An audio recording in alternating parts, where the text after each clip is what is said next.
Hello viewers, I am Jasper, and today I will be reviewing the Summer Star Wars 2000. No. Oh wait, why did I just press it?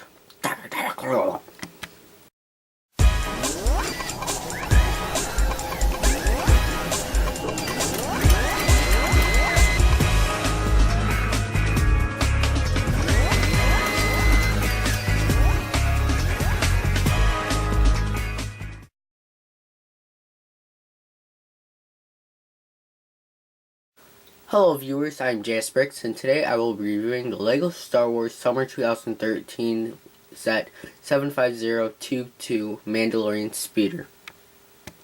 This set has 211 pieces, is ages 8 to 14, and has 3 brand new minifigures.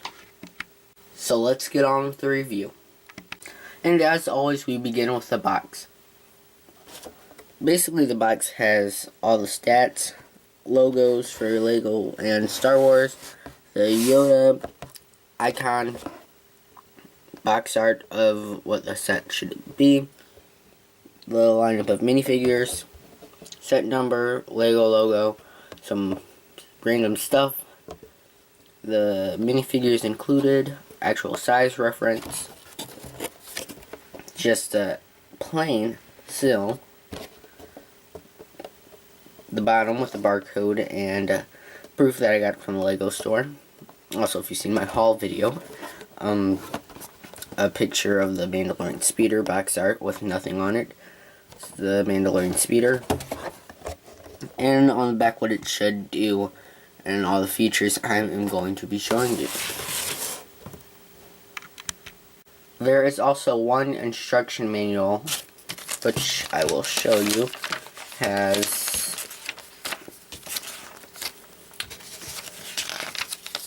51 pages of building, and then the rest are to show you what you have to do, and look at the Republic gunship, the 2013 summer wave of Star Wars sets, LEGO thing, and the club, and the survey thing as they do on all of them, then just to sort them out and how to build the minifigures. We start off with what was probably the main attraction for everyone who buys this set. It was for me, and that is Darth Maul. And here he is, right after he got cut off by Obi-Wan Kenobi down the middle, and well, now he has robotic legs. Personally, to me, this Darth Maul is probably the best Darth Maul that they have ever released. This is also my first Darth Maul, so I really can't compare. However, if you look at the detail on his face, it is phenomenal. He has 2 lightsabers, one actually not being a lightsaber. This is the dark blade or sword from a Clone Wars series. I don't remember. I watched the episode, I just don't remember the name. However, he does have the casual red Sith lightsaber. Removing these, we can see more detail from the minifigure. And you can see that he is actually very tall. I don't know if you don't know this, but here's a random minifigure. And here he is compared to Darth Maul. Difference in size they do have. Something Yoda would say. But yes, I'm unsure if this is a new mold for the legs. It could be something from the old Bionicle series or a robot series from LEGO. I'm guessing this part is from that line too. He also has tattoos on his arm, which represent his arm printing, which I thought was actually really cool, and I like it. The shade of red he is very, very accurate, and I like it a lot.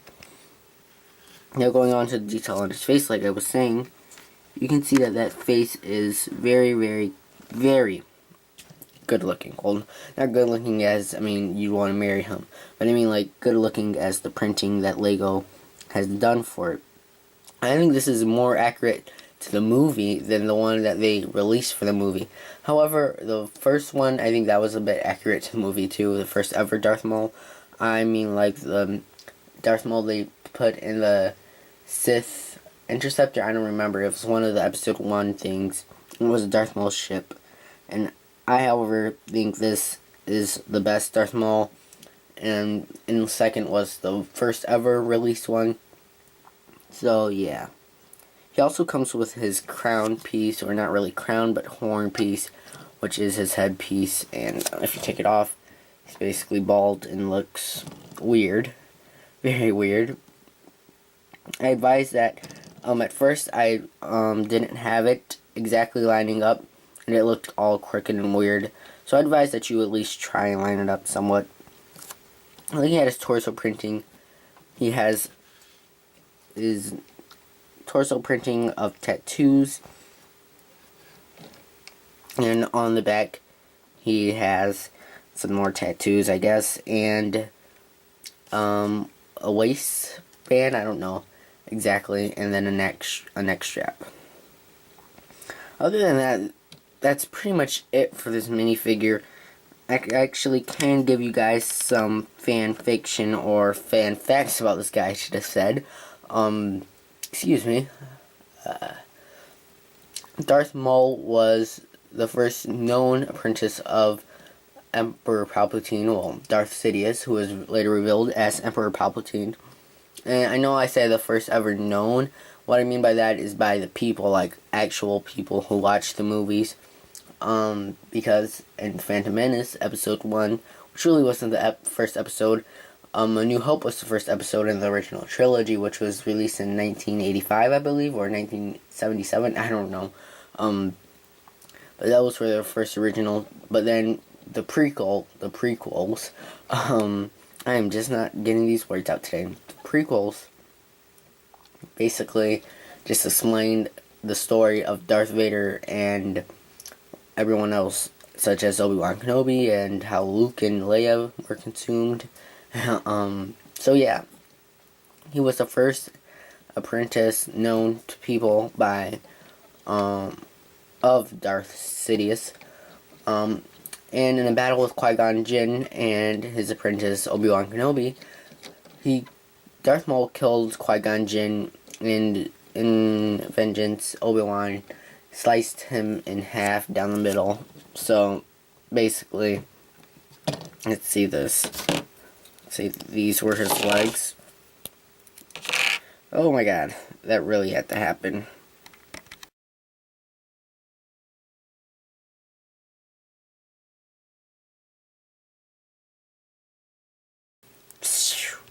Cut him off. So then he landed in a pit, and well, let's say he just rotted there for around like 30 years or 20 years, I'd say. I'm not exactly aware of the time frame of the Clone Wars, or not exactly Clone Wars, but the Star Wars prequels, which, well, basically was the Clone Wars. And later in the Clone Wars, the cartoon TV show, the animated CGI version, because there is another version of that show, it was revealed that Darth Maul had not died and actually survived with another, not these robotic legs, but a spider robotic leg, and he was found. And if you notice, my Darth Maul's legs are crooked, and I noticed that. I just now noticed that. I'm gonna leave him like that. But anyway, he was saved. I cannot find the words today. He was saved by his brother, Savage Opress, and he met with Count Dooku and his master. I don't remember the name of the guy, even though I just said it like, Emperor Palpatine, or Darth Sidious. And not too much else was revealed about him, because, well, basically, at the end of season 4 or 5, it might have been 4, it was 5, I think, or 4, they basically were in a ship and they were like, we'll wait. And then I don't remember if they ever came back. I honestly don't, because the last thing I remember was Ahsoka leaving the Jedi. And yeah, I watched every episode since the end of season 4. So, I mean, I'm not sure exactly, but my Alzheimer's are kicking in, if you know what I mean. But yeah. Also, there was a book that was published. I don't know when exactly. I have the book, and it was actually telling the story of how Darth Maul survived. So the Clone Wars wasn't their original idea. I'm just going to fix this because this is going to bother me if I don't.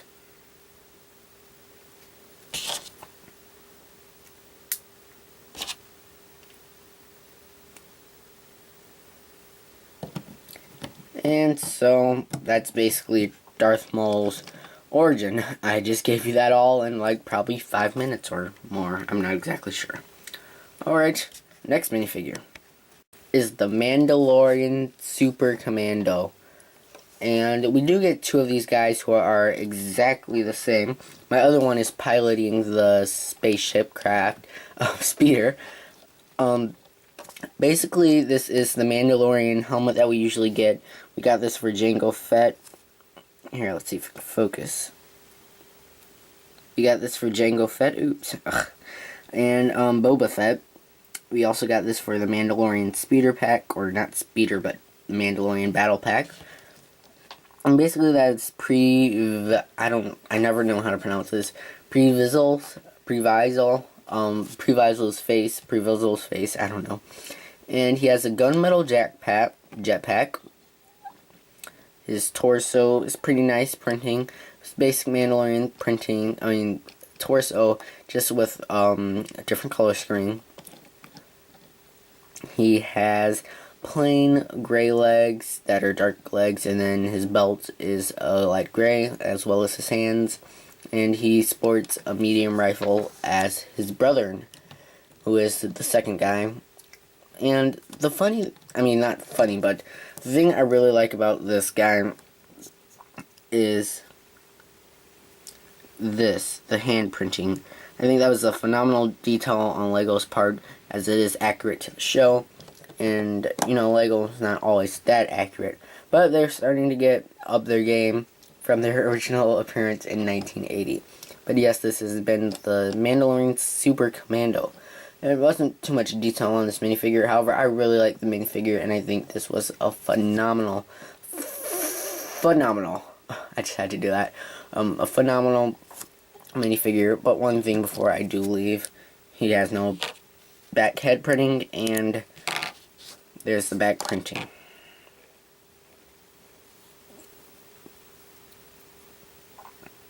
Pretty good detail on a minifigure, if you ask me.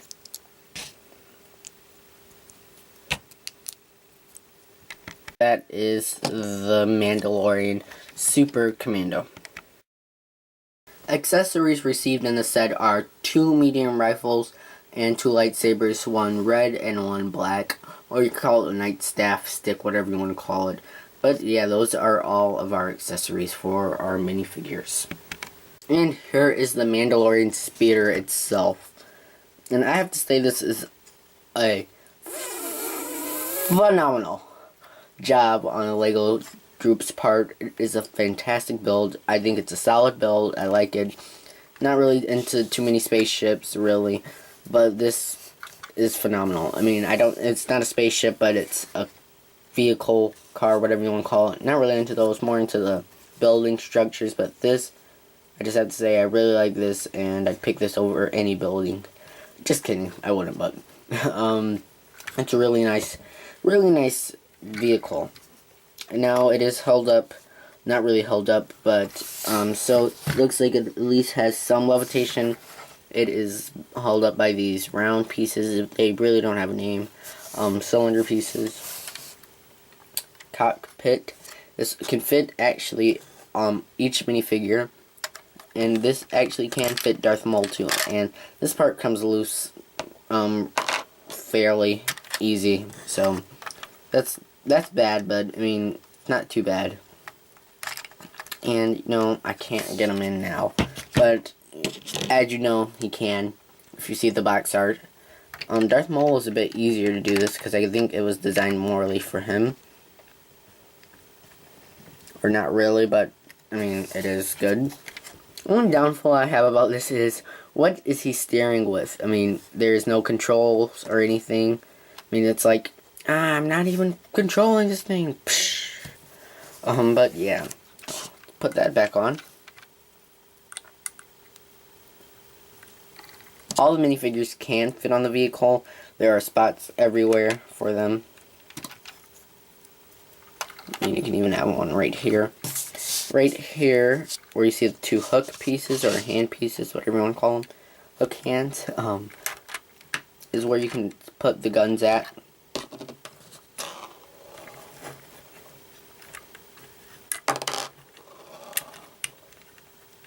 I'm just struggling to put this in here.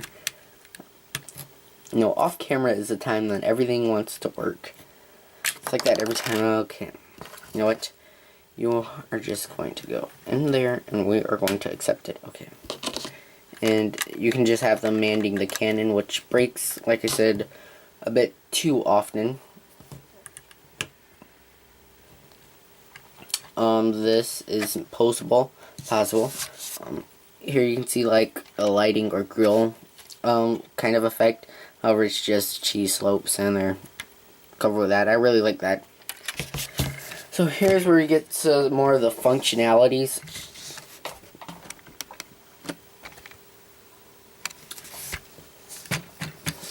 In here, yes, this is very, very accurate to actual life. They will not fall off. In here you can see this part, thingamabob. Well, this is where you can store Darth Maul's lightsaber, which I really like about the set. Even though it's not exactly accurate to, you know, any life cycle thing, or even the animated show, because this is just like burned through it. I think it's a really good place to put them, rather than just having them lay around in your collection or just in the ship. I mean, you can't see it at all, and it's quite fairly easy to get out. I mean, all you have to do is dump them out, or you can hand pick them out one by one, and putting them in isn't that hard either.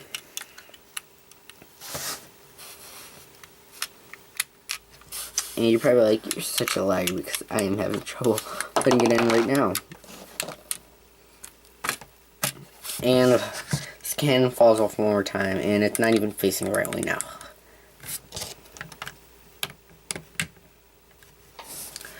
Another cool feature about this is right here, you'll see that this can lift up. That's not the feature. This actually, the window can move too. Just tell you. But you see these grappling pieces? Well, when you lift this up, you can see under here there are flick fire missiles. You may not be able to see them, but see, what you do is you will push these up, and flick fire missiles will come out. You have to do it kind of hard. I'm just trying to demonstrate. I thought it was gonna shoot up farther. Here, let's see. Right there it went. And let's just get this guy out.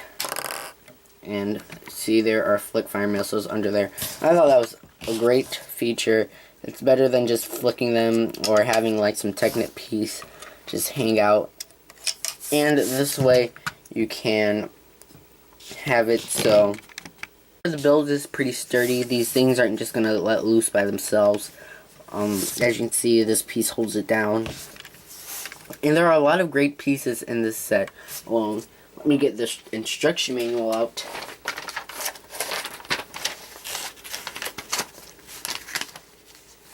Some really unique pieces are, I mean, they may not be too unique, but this piece, these pieces we usually don't see because they're the bigger ones, but I mean, it's not that unique. This piece, these pieces usually don't come in cheap sets, and don't come cheap either. I mean, that's pretty much it, I think. Oh, and this piece. I mean, I've seen this like a couple of times, but not too many. You get jetpacks, Mandalorian, Darth Maul. Cheap set with great deals in it.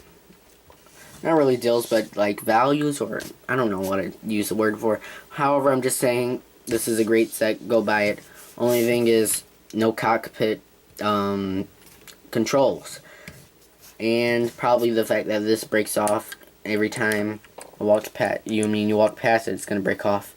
You can also place a minifigure back here holding this. However, I'm not gonna do that because that's probably just gonna waste up most of our time. But just look at this thing. I mean, it is amazing.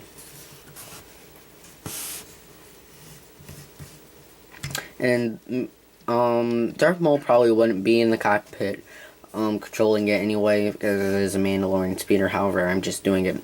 And these people are controlled by him, so I don't know why on the box they are shooting at him.